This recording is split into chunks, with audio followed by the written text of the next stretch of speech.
అందరికీ నమస్కారం. మారుమూల గిరిజన ప్రాంతంలో ఉన్న ఒక సమస్య ఇప్పటిదాకా మెయిన్ స్ట్రీమ్కి రాలేదు.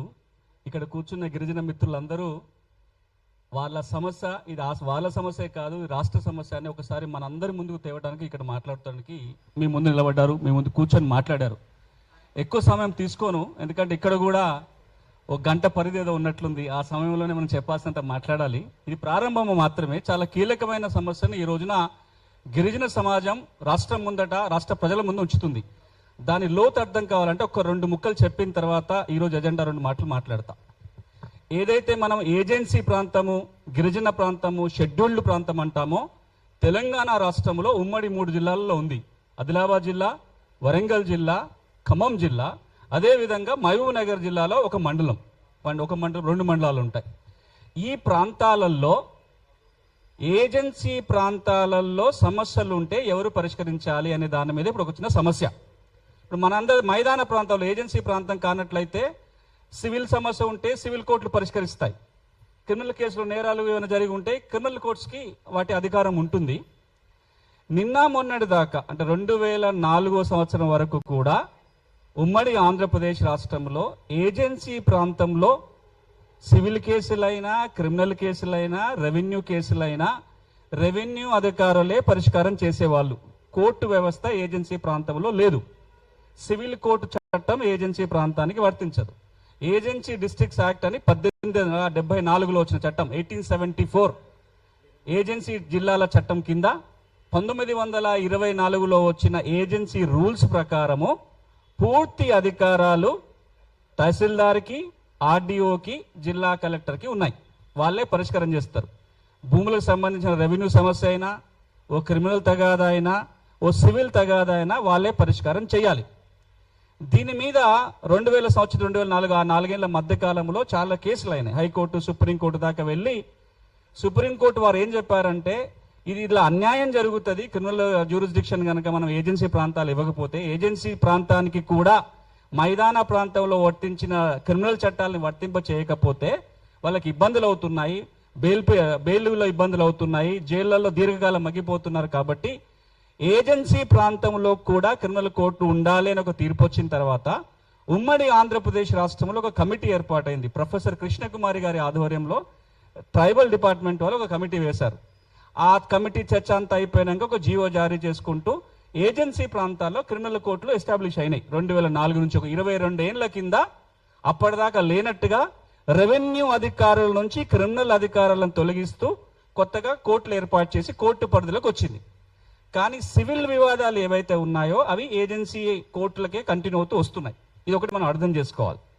రెండోది, రెవెన్యూ అధికారులే సివిల్ కోర్టు, రెవెన్యూ అధికారులే రెవెన్యూ చట్టాల కింద తీర్పులు ఇవ్వాలి, రెవెన్యూ అధికారులే సాధారణ పరిపాలన చూడాలి, రెవెన్యూ అధికారులే ఏజెన్సీ ప్రాంతంలో ఉన్న ఎల్టీఆర్ చట్టాల కింద కూడా తీర్పులు ఇవ్వాలి. ఇన్ని పనులు అదే అధికారుల మీద ఉన్నాయి. వేల సంఖ్యలో కేసులు పేరుకుపోతున్నాయి. కాబట్టి రెవెన్యూ కేసుల వరకు రెవెన్యూ అధికారుల దగ్గర ఉంచి ఈ సివిల్ అధికారాలు ఏవైతే ఉన్నాయో వీటి కింద వచ్చే కేసుల పరిష్కారం కోసం 90వ దశకంలో ఈ మొబైల్ కోర్ట్స్ ఎస్టాబ్లిష్ చేయమని చెప్పి ఒక జీవో వచ్చింది. ఒక 3 చోట్ల అలాంటి మొబైల్ కోర్ట్స్ వచ్చినాయి. అలా వచ్చిన కోర్టే భద్రాచలంలో ఉన్న ఒక మొబైల్ కోర్టు. దానికి ఉద్దేశం ఏంటంటే ఏజెన్సీ ప్రాంతంలో సత్వర న్యాయం అందాలి. రెవెన్యూ అధికారుల దగ్గరే ఈ అధికారాలు కూడా ఉంటే వాళ్ళు వారానికి ఒకసారి కోర్టు పెట్టగలుగుతారు, శనివారం తప్ప కోర్టులు జరగవు.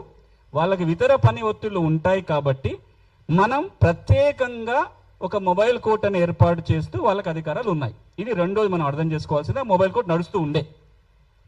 మరి ఇప్పుడు ఎందుకు మాట్లాడుతున్నామంటే, ఓ 2-3 నెలల కింద గౌరవ హైకోర్టు ఒక ఉత్తర్వుని కోర్టు చేసుకుంటూ రాష్ట్ర ప్రభుత్వము భద్రాచలములో నడుస్తున్న మొబైల్ కోర్టుని రద్దుపరిచింది. రద్దుపరిచి ఏమన్నారు, ఏజెన్సీ చట్ట ప్రకారము ఈ అధికారాలన్నీ ఆర్డీఓలకి, తహసీల్దార్లకి, కలెక్టర్లకు ఉంటాయి ఆ భూమి విలువలను బట్టి. కాబట్టి ఇప్పుడు పెండింగ్లో ఉన్న కేసులన్నీ మళ్ళీ ఏజెన్సీ చట్టాల కింద సంబంధిత ఆర్డీఓలకు పంపిస్తున్నామని ఒక ఆర్డర్ పాస్ చేసింది. ఈ ఆర్డర్ పాస్ చేసిన నేపథ్యంలో మొబైల్ కోర్టులో ఇప్పటికే పెండింగ్లో ఉన్న 8-9 వేల కేసులన్నీ కూడా సంబంధిత ఆర్డీఓలకు వెళ్ళినాయి. ఈ నేపథ్యంలో గిరిజన సంఘాలు, గిరిజనుల తరపున పనిచేసే వ్యక్తులందరూ, ఈ గిరిజన అడ్వకేట్స్ అందరూ చెప్తున్న మాట ఏంటంటే, మొబైల్ కోర్టు రద్దు చేయటం వల్ల సత్వర న్యాయం ఇప్పుడు దక్కదు. ఎందుకంటే మళ్ళీ అదే రెవెన్యూ అధికారి దగ్గరికి వెళ్ళాలి, కాలయాపన జరుగుతుంది, ప్రొసీజర్లో ఇబ్బందులు అవుతాయి. కాబట్టి ప్రత్యామ్నాయం అని ఏర్పాటు చేసేంత వరకు మొబైల్ కోర్టులని కొనసాగించండి అని వాళ్ళు కోరుతున్నారు. దీర్ఘకాలికంగా ఏం జరగాలి? మనం ఇప్పుడు రెండు అంశాలు గుర్తు చేసుకోవాలి. ప్రొఫెసర్ కృష్ణకుమారి గారి కమిటీ ఏదైతే ఉమ్మడి ఆంధ్రప్రదేశ్ రాష్ట్రంలో గిరిజన శాఖ ఏర్పాటు చేసిందో, సివిల్ జ్యూరిడిక్షన్ గురించి, క్రిమినల్ జ్యూరిడిక్షన్ గురించి కూడా వాళ్ళు చర్చించారు. ఒక 3 మెంబర్ కమిటీ, అందులో ఇంకొక 3 లాయర్లు ఉన్నారు. కృష్ణకుమారి గారు దానికి చైర్మన్ గా వ్యవహరించారు. ఛాయారతన్ గారు అప్పుడు ప్రిన్సిపల్ సెక్రటరీ ట్రైబల్ వెల్ఫేర్ గా పనిచేస్తున్న నేపథ్యంలో గిరిజన ప్రాంతాలలో సివిల్ తగాదాలు ఎవరు పరిష్కరిస్తే బాగుంటది, క్రిమినల్ తగాదాలు ఎవరు పరిష్కరిస్తే బాగుంటది అని ఒక 6 నెలలు సంవత్సరం పాటు విస్తృతంగా రాష్ట్రమంతా పర్యటించి చర్చించి మీటింగ్లు పెట్టి గౌరవ హైకోర్టు సుప్రీంకోర్టు జడ్జిలతో కూడా సంప్రదింపులు చేసి రెవెన్యూ అధికారులతోటి గిరిజన అధికారులతోటి గిరిజన సంఘాలతోటి మాట్లాడుకొని క్షేత్రస్థాయికి వెళ్ళి, నాకు తెలిసి వాళ్ళు ఆదిలాబాద్కి వెళ్ళారు, రంపచోడవరం వెళ్ళారు, ఉట్నూరు వెళ్ళారు, అన్ని ఏజెన్సీ ప్రాంతాల్లో తిరిగి ఒక రిపోర్ట్ ఇచ్చారు. అందులో క్రిమినల్ జ్యూరిడిక్షన్ గురించి ఇప్పుడు మనం మాట్లాడాల్సిన పని లేదు. ఆ రికమెండేషన్ అయిపోయింది, అమల్లోకి వచ్చింది, క్రిమినల్ కోర్ట్స్ వచ్చినాయి. సివిల్ తగాదాల గురించి 2 మాటలు చెప్పారు. ల్యాండ్ తగాదాల గురించి, ముఖ్యంగా ఎల్టీఆర్కి సంబంధించిన కేసుల గురించి, సివిల్ తగాదాల గురించి ఏం చెప్పారు అంటే, ఒకటి, ఏజెన్సీ ప్రాంతాలలో ప్రత్యేకమైన మెకానిజం ఉండాలి కేసుల పరిష్కారానికి, వీలైతే స్పెషల్ ట్రిబ్యునల్ అని ఏర్పాటు చేయండి అని రికమెండేషన్. ఎవరు ఉండాలి స్పెషల్ ట్రిబ్యునల్లో? కొంత చట్టం తెలిసిన వాళ్ళు, రెవెన్యూ పరిపాలన, ఏజెన్సీ పరిపాలన మీద అవగాహన ఉన్న వాళ్ళు, ఏజెన్సీ ప్రాంత గిరిజన సమస్యల మీద అర్థం చేసుకునే వాళ్ళని మెంబర్లుగా పెట్టుకుంటూ వీలైన ఎక్కువ చోట్ల స్పెషల్ కోర్ట్స్ పెట్టండి అని ఒక రికమెండేషన్ ఆ కమిటీ చేసింది. ఇప్పుడు మనం స్పెషల్ కోర్ట్స్ ఇప్పటిదాకా పెట్టలే. అది పెట్టకపోగా మనం ఉన్న మొబైల్ కోర్టును కూడా రద్దుపరిచాం. దానివల్ల ఏమవుతుంది? మళ్ళీ పాత వ్యవస్థకి వెళ్ళిపోయాం. ఎప్పుడు వ్యవస్థకి? ఇంతకు ముందు మొబైల్ కోర్టు 1990లో పెట్టడానికంటే ముందు ఏదైతే వ్యవస్థ ఉందో అక్కడికి తిరిగి వెళ్ళాం. ఇప్పుడు మొబైల్ కోర్ట్స్ లేని చోట కూడా ఏం జరుగుతుంది? సివిల్ తగాదా అదే ఆర్డీఓ పరిష్కారం చేస్తాడు, ల్యాండ్ తగా అదే పరిష్కారం చేస్తాడు. ఇప్పుడు ఇది సమస్య. ఒక్క మాటలో చెప్పాలి అంటే, ఈ రోజున తెలంగాణ రాష్ట్ర ఏజెన్సీ ప్రాంతంలో సివిల్ తగాదాల పరిష్కారం కోసం ఏమి చేస్తే బాగుంటుందని మనం చర్చ చేయాలి. ఇప్పుడు నేను దేని గురించి మాట్లాడాలి? ఇది ఉండాలి, అది ఉండకూడదు అనే మాట ఇంకా నేనే మాట్లాడాల. నేను ఈ తెలంగాణ సమాజాన్ని 22 సంవత్సరాలుగా భూమి హక్కుల మీద పనిచేసిన వ్యక్తిగా, విస్తృతంగా గిరిజన ప్రాంతంలో పనిచేసిన వ్యక్తిగా, నేను నల్సార్ నుంచి లా పట్టా తీసుకొని వచ్చినాక మొట్టమొదటి కేసు ఫైట్ చేసింది ఆదిలాబాద్ జిల్లా ఒక గిరిజన మహిళది మంకుబాయి. ఆ నుంచి మొదలు పెడితే ఈ రోజు వరకు కూడా గిరిజన ప్రాంతాలలో ఏజెన్సీ కోర్ట్స్ లో పోయి లా స్టూడెంట్స్ ని పెట్టి అధ్యయనం చేయించి గిరిజన తరపున అప్పీలు వేయించాము. గిరిజన ప్రాంతాల్లో సిఆర్పీలను అంటే కమ్యూనిటీ రిసోర్స్ పర్సన్స్ అని పారాలీగల్స్ అని పెట్టి చాలా కార్యక్రమాలు జరిగినాయి. గిరి న్యాయం అనే ఒక కార్యక్రమం తీసుకొని సమస్యల పరిష్కారం చాలా పనిచేసిన వ్యక్తిగా ఏం చెప్తున్నానంటే, ఈ రోజున గిరిజన ప్రాంతాలలో ఉంటున్న ఆదివాసీ మిత్రులకి, ఆదివాసీ కుటుంబాలకి సివిల్ తగాదాల విషయంలో సత్వర న్యాయం జరగాలి అంటే ఒక భిన్నమైన యంత్రాంగం అక్కడ ఉండాలి. దాని గురించి మనం ఆలోచన చెయ్యాలి. మొబైల్ కోర్ట్స్ విషయం మళ్ళీ వద్దాం, కానీ ఏది పెట్టినా సత్వర న్యాయం అందే విధంగా ఉండాలి. ఒకటి. రెండోది, అది జరిగేంత వరకు ఇప్పుడున్న వ్యవస్థని కనుక ఆకస్మికంగా తొలగించినట్లయితే ఆ కేసులన్నీ ఎక్కడికి పోవాలి? ఇప్పుడు అవి వెంటనే పరిష్కారం అవుతాయా? ఈ మిత్రులందరూ కోరుకునేది ఏంటంటే, దీర్ఘకాలికంగా ఏముండాలో ఆలోచన చేద్దాము, ఆ నిర్ణయం తీసుకొని ఆ ఏర్పాటు జరిగేంత వరకు ఇప్పుడున్న మొబైల్ కోర్టు కొనసాగించడం మంచిది.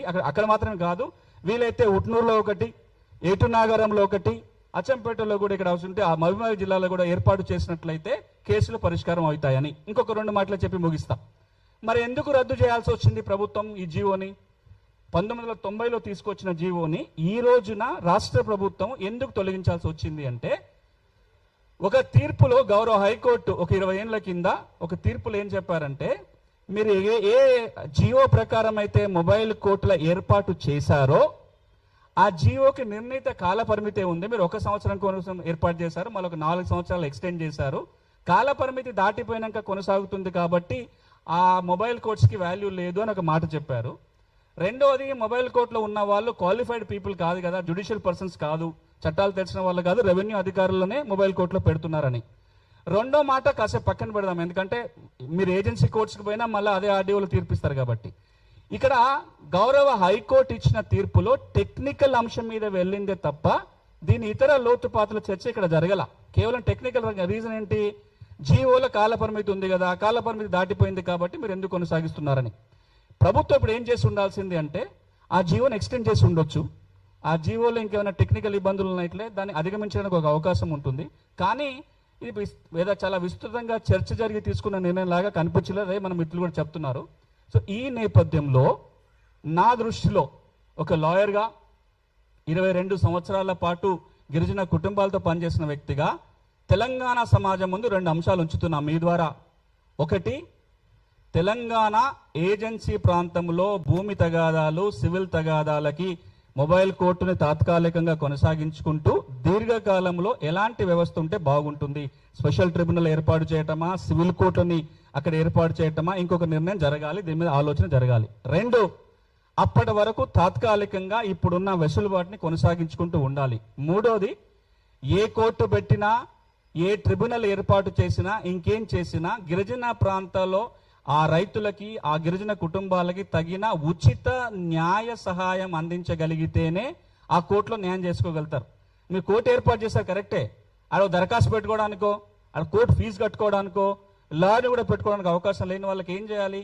భారత రాజ్యాంగం ఏం చెప్తుంది? ప్రతి పౌరుడికి న్యాయం పొందే హక్కు ఉంది.